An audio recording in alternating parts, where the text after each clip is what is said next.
Hello, my great friends, and welcome back to another episode of Sam's Alchemy. Now, my great friends, let me show you the story of James and Joe, two men about the same age, same job, and same city. They live different lives, but on paper, they look identical. They wake up at the same time, 6 a.m. But James, he gets up, brushes his teeth, stretches a little, and starts his day. Joe, he stays in bed, scrolls his phone. One video becomes 10, 10 becomes 30 minutes. James makes breakfast, eggs, toast, nothing fancy. Joe grabs a cereal bar and downs it with coffee in the car. James rides his bike to work. Joe hits traffic. James gets in early and clears his inbox.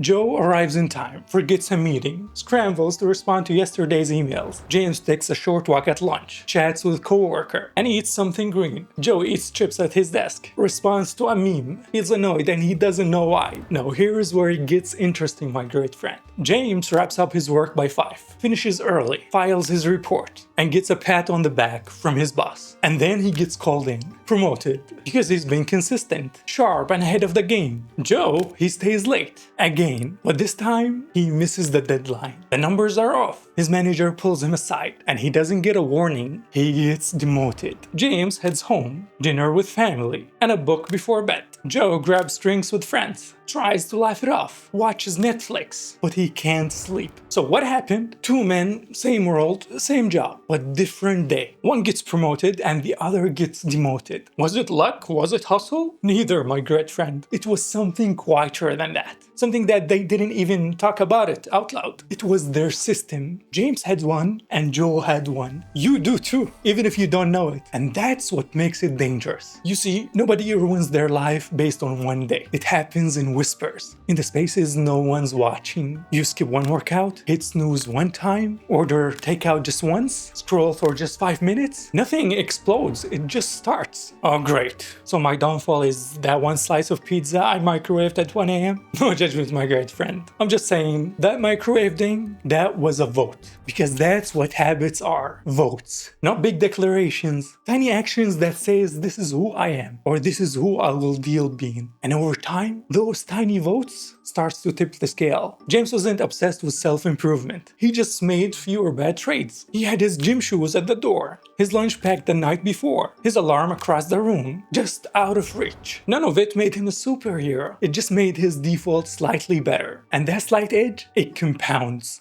Joe, he wasn't spiraling on purpose. He was just tired. Too tired to prep, too distracted to notice, too busy reacting to ever designing anything. So while James had a system that caught him when he slipped, Joe had a system that made sure he kept slipping. Not because Joe was broken, but because his system never gave him a chance. And the worst part, he didn't even realize it. Because bad systems don't feel like chaos. They feel like life is just stressful right now. They feel like I'll get back on track Monday. But Monday comes and the system's still there. Still running, still winning. Okay, but seriously, are you saying James got a promotion because of his lunchbox? No, I'm saying the lunchbox was part of the system that built a version of James who earned the promotion without chasing it. That's the difference. We don't rise to our goals, we settle into our systems. And most people, they don't build theirs. They just inherited it from chaos. That's the trap, and if you don't redesign it, you will wake up 10 years deep in a life you didn't ask for. Okay, but what made James actually follow through? Like, how does brushing your teeth lead to a promotion? Simo, my great friend. I love this energy. Let's crack the secret code. Every habit you ever had, the good ones, the weird ones, the ones you swear you don't have, they all follow the same loop. Cue, craving, response, and reward. That's it. It's not motivation. It's not magic. It's just that your brain loves loops. James wakes up, sees his gym clothes by the door. That's a cue. He remembers how it feels to move, to start the day strong. That's the craving. He gets dressed and works out. That's the response. Feels alert and focused. That's the reward. And then the loop closes and the brain goes, nice, do that again tomorrow. Joe wakes up, phone buzzes, TikTok thumbnail, a dog wearing sunglasses, cue, curiosity, dopamine twitch, craving, and 20 minutes gone and he's still in bed. Response. He's late, but at least he laughed once. That's the reward. Loop closed. Now here's where it really gets interesting, my great friend. This is not just theory. This little loop, it once flipped an entire sport upside down. Let me take you to 2003. British cycling team. They were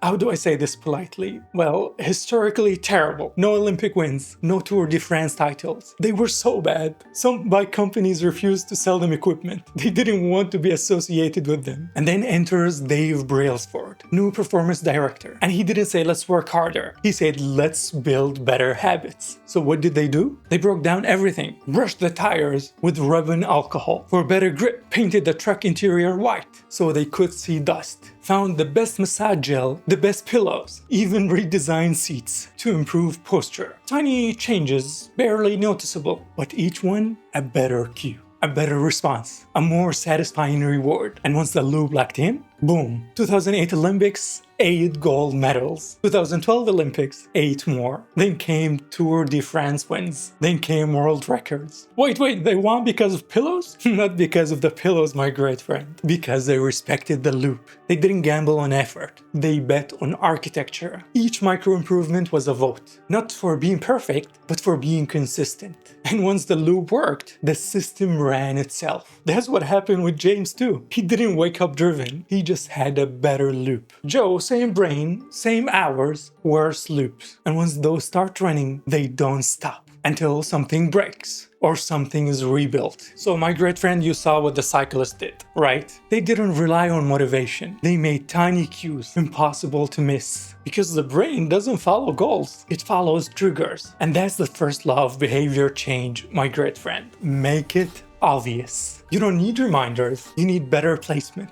Let's bring it back to James. He didn't write in his journal because he's disciplined. He wrote because the journal was sitting right there on his pillow. Big, blue, impossible to ignore. He didn't meditate because he loves mindfulness. He did it because his phone wallpaper literally said, sit down and shut up. Honestly, that's what I need too. Except mine would say, stop ordering tacos at 2 a.m. Hey, if it works, it works. The point is, the cue starts the loop. And if the cue is buried, the habit never starts. Joe wanted to journal, but the notebook, bottom drawer, beneath some receipts. Out of sight, out of mind, out of luck. It's not just about removing distractions, my great friend. It's about elevating the right ones. And that's exactly what happened in Karachi, Pakistan. Early 2000s. A public health nightmare. Children dying from diarrhea, typhoid, all kinds of preventable infections. And everyone thought the solution was awareness. Educate people, run campaigns. But one guy, Dr. Stephen Luby, realized the problem wasn't knowledge, it was visibility. So instead of another radio ad, he partnered with a company that made high-quality scented soap. Made it cheap, made it easy, and here's the trick. Made sure it was visible in every household, by every sink. And the result? Massive drop in illness. Kids stopped getting sick, and hygiene habits finally stuck. Not because people became better, but because the soap was right there. Clear, obvious, and avoidable. So what you're saying is, I need to put broccoli on my keyboard? Yes, or your credit card statement. Whatever works. Because once you see the thing, you start the loop. That's why James didn't rely on memory. He relied on placement. He left the book on his pillow, the shoes by the door, the water bottle by the sink, the reminder where the craving lives. Joe, he kept meaning to start, but the cue never showed up. So the habit never did either. That's why the first law matters. If you want a new habit to live in your life, you have to make it impossible to ignore. Not with motivation, but with design. So we've made the habit obvious. The cue is right there, front and center. But now comes the second law. Make it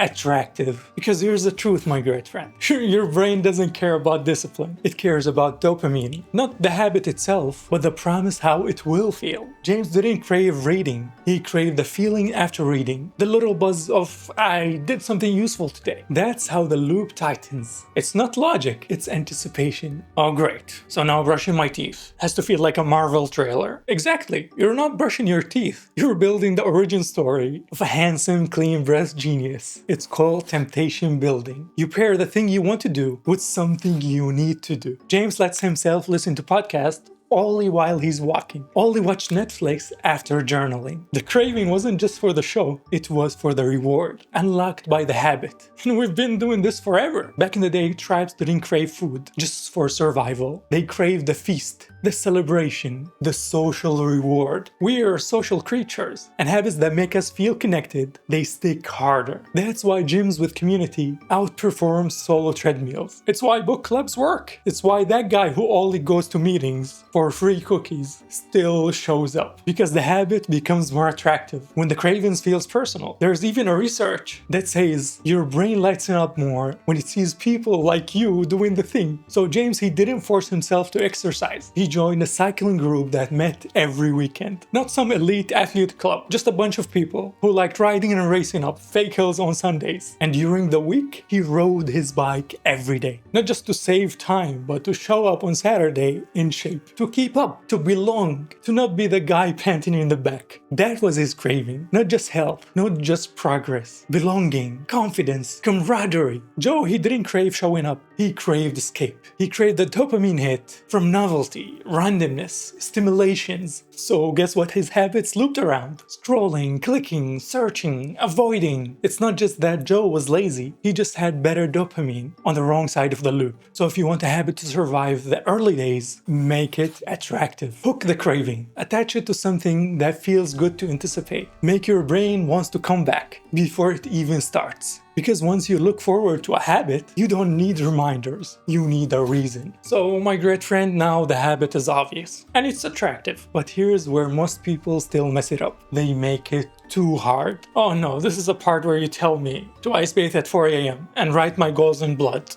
Relax, my great friend. No ice baths and no blood. Just the third law of behavior change. Make it easy. Because in the real world, friction kills habits. Not failure, not weakness, just friction. Let me show you what I mean. James wanted to drink more water, so he filled a bottle and left it on his desk every morning. That's it. He wanted to write every day, so he opened a blank doc the night before, titled it with a date, and left the cursor blinking. No build a 90-day content calendar. Just open the doc. Because here's the truth, my great friend. It's not about doing more. It's about doing less badly. The real shift happens when the habit becomes so easy you can't say no. It's called the 2-minute rule. Want to start meditating? Just sit on the cushions for 2 minutes. Want to run? Put on your shoes. Want to floss? Do one tooth. One tooth? That's disgusting, man. Maybe, but it's better than zero. And once you start, you usually keep going. That's the trick. Actions leads to more action. But starting is the only thing that matters. Which reminds me of a story. There was a stockbroker. Made a killing in sales. How did he do it? He didn't track calls in a spreadsheet. He had 2 jars on his desk. One full of paper clips, one empty. Every time he made a call, he moved one paper clip over. Click. One call, one clip. And by noon, half the jar was moved. And by evening, all of it. That was it. Visual progress. Low resistance. A system so easy, it ran on its own. Same with James. He wanted to stretch, so he did 1 minute. While waiting for his coffee, he wanted to eat better, so he deleted the food delivery apps and put real groceries in the fridge. He didn't build discipline. He just built smoother pathways. Meanwhile, Joe, he kept telling himself he'd start Monday. But Monday always came with complexity. Big plans, big energy, big expectation, and no progress. Because the bigger the habit feels, the heavier it becomes. And if it's heavy, you will avoid it. So if you want habits that last, my great friend,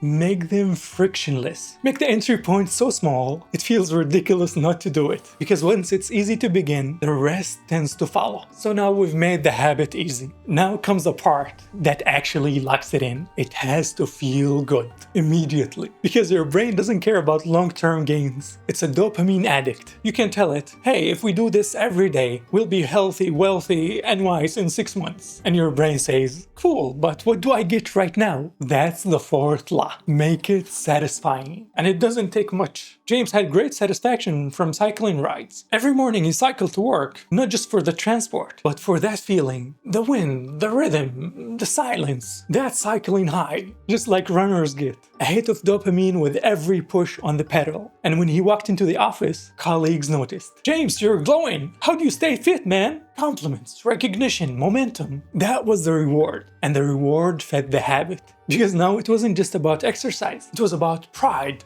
confidence, identity. And on the weekends, he'd meet up with his riding group, glide through the countryside. No traffic, just trees, roads, and jokes from his cycling crew. And he wanted to keep up. He wanted to be the guy who could hit these hills without dying halfway up. So the habit stuck. Not out of pressure, out of pleasure. Meanwhile, Joe dragged himself through another exhausting day. No rhythms, no wins. And by 6 p.m. he wasn't chasing progress. He was chasing escape. Bar, shots, cheap dopamine. That quick hit. hit that numbs the failure, that makes him forget for a few hours. And that, my great friend, is why some habits last and others break you. The loop is always looking for satisfaction. It depends where you just get it. My great friend, by now you probably forgot how it all started. Let me say it again. Two men, same job, same alarm, same city. But fast forward a year and they're not the same anymore. James walks into the office, clear-eyed, confident, already glowing from the ride. Meanwhile, Joe drags himself 10 minutes late, holding half-eaten croissant and praying nobody asks about the report.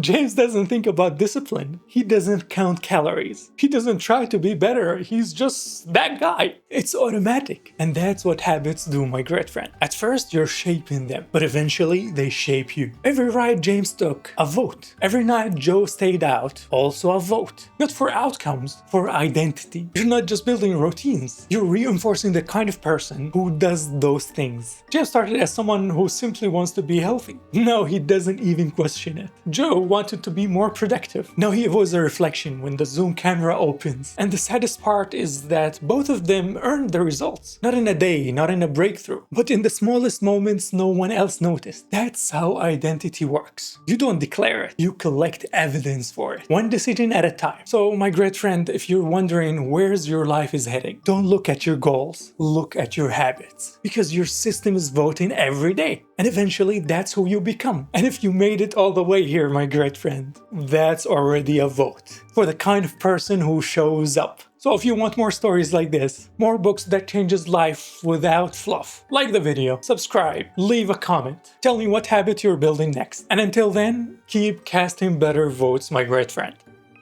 Peace.